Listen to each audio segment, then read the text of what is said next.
Hi guys, it's Kelly here and I'm back with another video for Trinity Stamps. I am going to be making a interactive card today. It is a shaker and it also lights up. I'm using the soup can dies, the recharge stamps and dies, the what's the other one? No, that's it. I think that's it. Did I show you something else? I can't remember. Moving on. All right, so this is a shaped card.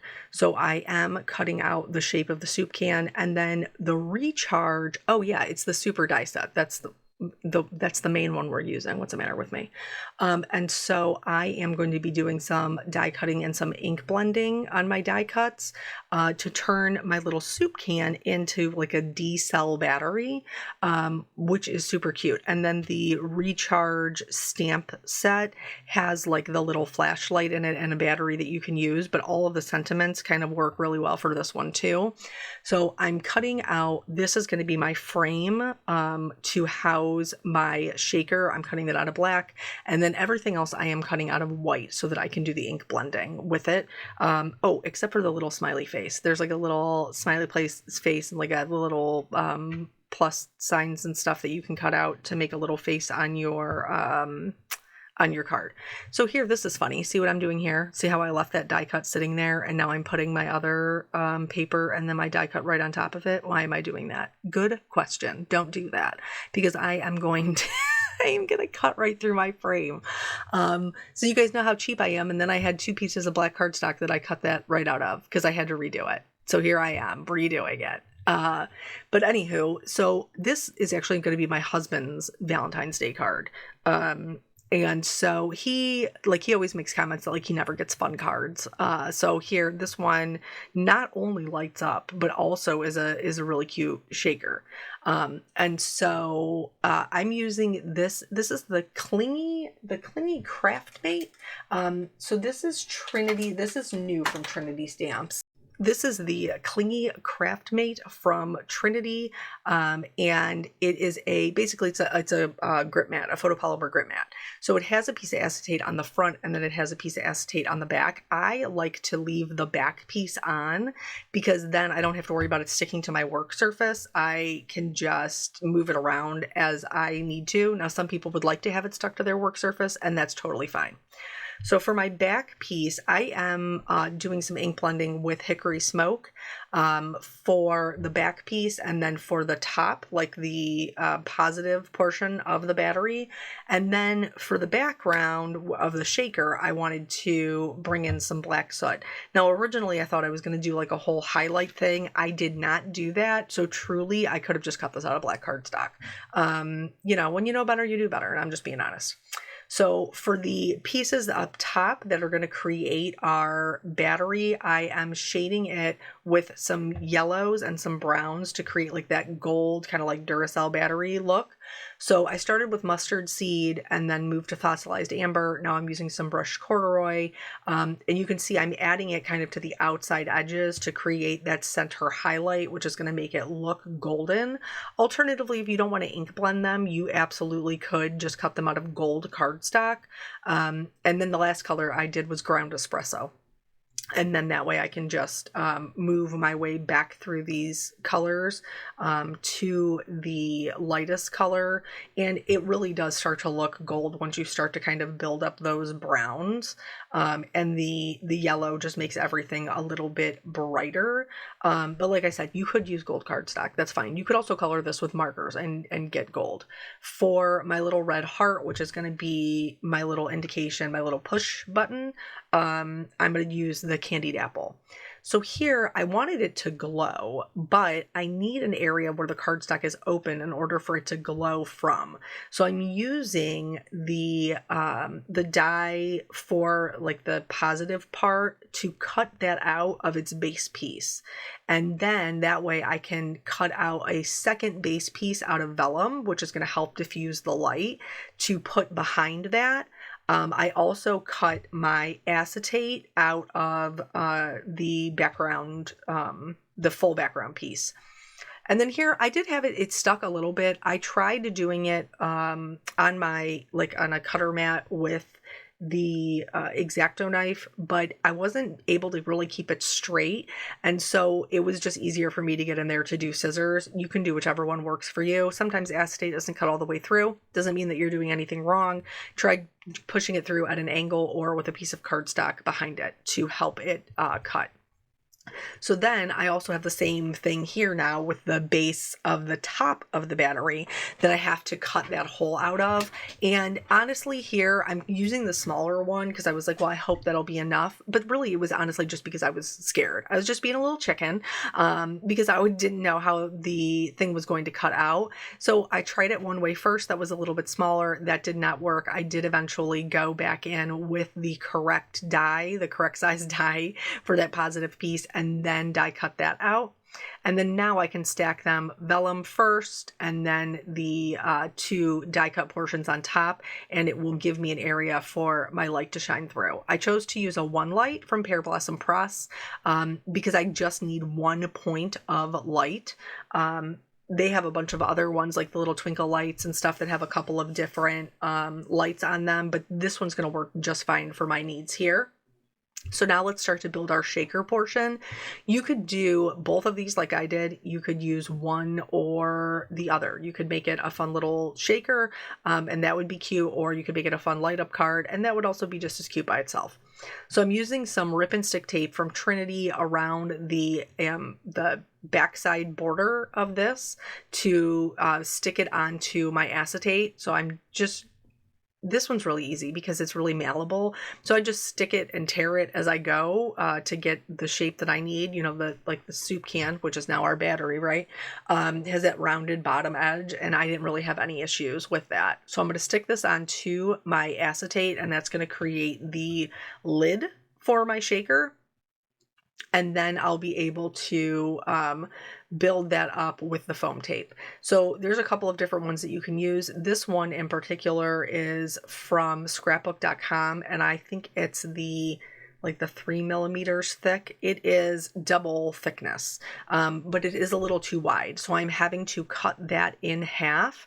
Alternatively, I think Gina K has some foam strips that work really well, like some smaller foam strips, if you don't want to have to cut them apart. But you want to make sure that these are edge to edge to edge. And the reason that you want to make sure that they're edge to edge to edge is because otherwise all of your shaker bits will just fall out. They'll just fall out, and we don't want that. So here I'm going through and just making sure that they butt right up against each other, kind of trimming off the tape and trimming it down as I need to. Now this does mean that my shaped card is going to be quite raised. It will have to be in order to house my shaker bits, but also to house my light. I'm hand delivering mine, so I'm not overly concerned about the depth of it, but if you were mailing this, you would probably want to make sure it was not machined. Here you can see from these sweet little hands, I've gained a helper. So she came home and was ready to help me, of course, with all of my glitters. And so I used the ruby red sparkle hearts. I used the silver sparkle stars because we have that silver at the top. And then I used the red rose hearts. And I pulled out I think they're the pink ones, but I didn't end up using them. The other day when my wonderful sister was here, we found a a shaker card that I had made that was like on the floor under some stuff, and it had gotten like busted open. So I was like, well, don't throw the glitters away. Like, we'll just put them in a bag and Caitlin can use them. Well, here I am using them. Here I am putting them right into this card. They are all from Trinity. They're like the clear sequins and the clear sparkle rhinestones. But it did have some like loose glitter in there, and so that's in there now too. They're all together. I'm just going to put the back on there to create that lid. And then now here, I'm going to need to figure out how to put my light together. I very quickly realized that I needed to be able to slide it into the shaker portion. So thankfully I had really just put it together, and I was able to just kind of pull the top apart, slide the bottom part of the light in, and then I was just able to trim that little foam section.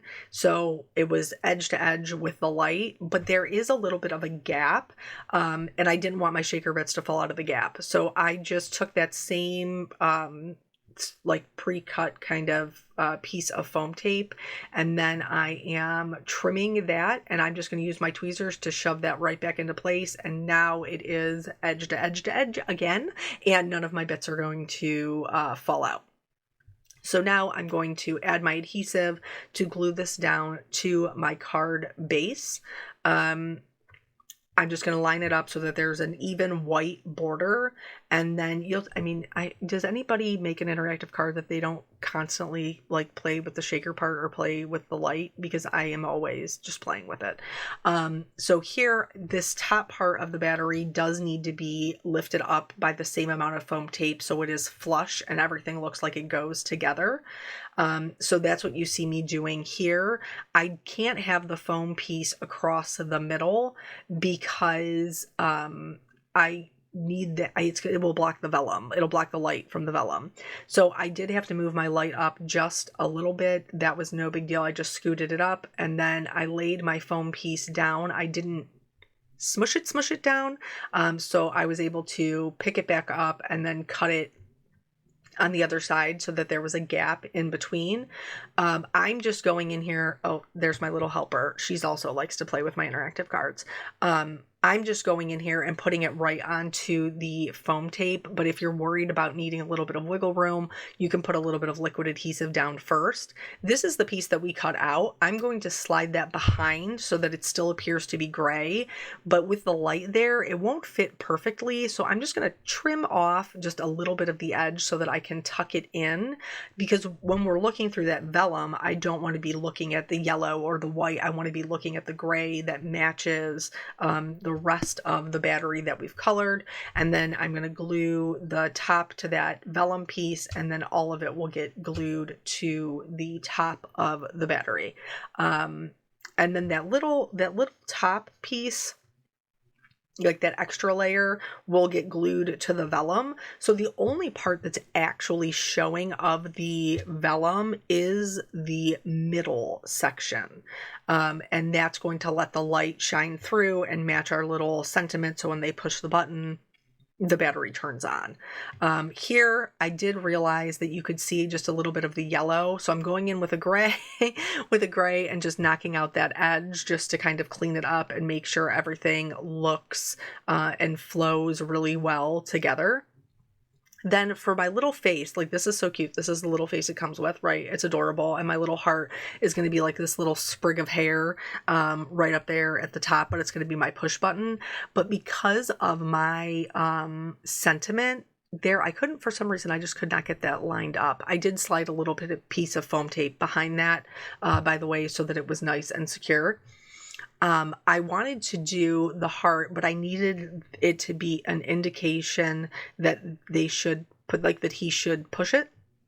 But also, so my sentiment is a little bit like, it's my husband's Valentine's Day card. So it's a little bit flirty. It's a little bit kind of like wink, wink. So I thought that it would be cute if my little battery, instead of having two like open eyes and a smiley face, had like an open eye and like a little winky face. Like a little sly smile and a winky face, to go with my sentiment. I thought it would be really cute, really cute. So that's what I did. And I just cut a small, just flat piece of black cardstock. I pulled out I can't remember the name of the stamp set, but I'll link it below. It's like the interactive one that says push. There's like a bunch of different ones, push, pull, all kinds of stuff in there that gives directions. So I used the push. I stamped that onto the side of the heart. And then that's going to go right over top of the button that's included in the little one light, so that it turns on. Like you can see, I'm totally I can't stop pressing the button. And while I'm sitting here talking to you, I have the card in front of me, and I am denying myself the urge to press the button because you would hear the clicking, but you can't help it with an interactive card. You just want to do it. You just want to press the buttons. So here is my little heart sprig with my little winky face, super cute. And then this is actually like the whole entirety of the card. I did get some glue on places I didn't want. That's an adhesive eraser. But I did want to add just a little bit more dimension. This totally is not necessary, but I am just one of those people who can't help myself. So I'm using a YR24 and a Y08 to add a little bit of extra shading to the left and right hand sides, and then also up top where the battery portions are meeting, I am going to add some further dimension to that top part of that battery with some cool gray markers, just to help give it a little bit more shading and a little bit more realism. You can, and you'll see me do it here shortly, you can color the vellum. I'm just going to add one little line underneath the top portion of the battery just to give it a little bit of separation, but you will still be able to see the light. So now that that is all done, I can finally fold this over and create it as a full card. I'm reinforcing that fold with my bone folder, and look at her. She's adorable. For my sentiment, this, like I said, has a couple of really fun ones. There's "You Light Up My Life," like recharge and relax, but it's a Valentine's Day card for my husband. So I went with the "You Turn Me On," because we have this little battery that has the little light. It's a little, winky face, kind of like tongue in cheek, super cute. So I stamped it in a white pigment ink onto black cardstock. And then when you cut these out, they all cut out individually. So I was able to arrange them so that they were more a stacked sentiment versus a long sentiment, which worked better for my design. And then in order, you guys know I love to accent my sentiments. In order to do that, I used some of those red rose heart embellishments and just accented those kind of to the bottom left and to the top right. And then that was it. That was the last thing that I did. So here's the little shaker bit of it, and then we're going to do the light. My little one wanted to see what it looked like with the lights off. So I turned off the lights so that she could show you what it looked like. And then that's it. That's the whole card. So thank you guys so much for joining me. I appreciate your time, and I will catch you on the next video. Bye.